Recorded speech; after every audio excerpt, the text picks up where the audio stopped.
One early morning, a man opened his violin case in a busy Washington, D.C. subway station and started performing one of the most difficult compositions ever written. His performance was sublime to say the least, but in a 45-minute period, 1,007 people walked past. Only 7 persons stopped to truly listen. A total of 27 persons dropped a few coins and dollar bills, which totaled $32. Here's what's interesting.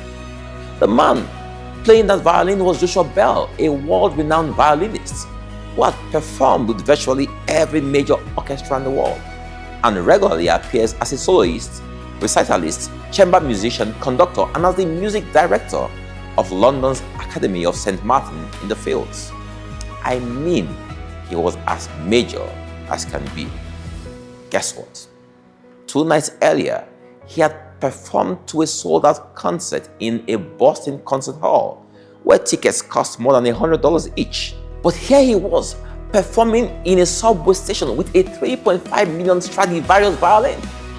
But no one noticed him or his music.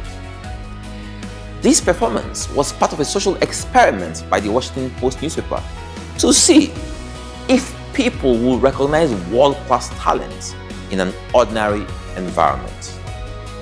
Sometimes, the problem is not with you, but with your environment.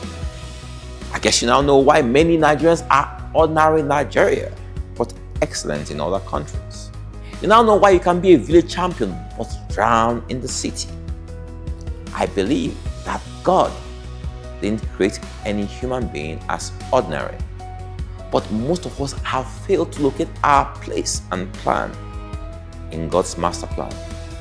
We are adrift in an ocean of possibilities and continue bemoaning our fate as others pass us by. In a concert hall, Joshua Bell was a genius, but in a subway station, he was background noise. Instead of complaining about your fortunes, ask God to relocate you to His plan for you. This is the singular most important prayer for the underachiever. You are simply in the wrong place. A bad husband in Benin City can become a good husband in Lagos. A lazy nurse in Abuja is the worker of the month in London. Tosan's bad wife can be Tony's good wife. Sometimes, genius simply appears in the wrong place at the wrong time. Joseph was a dreamer in his family home, but a prime minister in Egypt. David was a shepherd boy in his village, but a warrior on the battlefield and king over Israel. Change your environment. We sometimes get stuck in the wrong address for too long.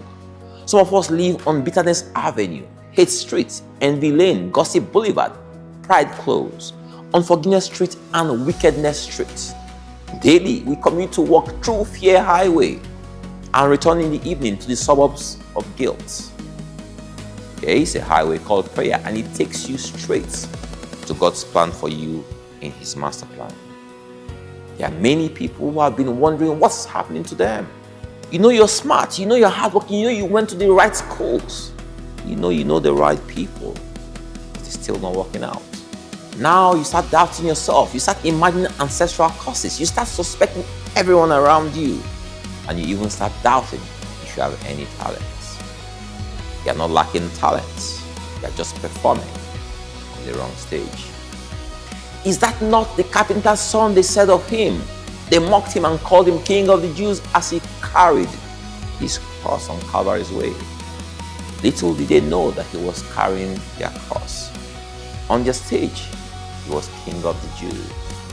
But on the world stage, he is King of Kings and Lord of Lords. God bless you all.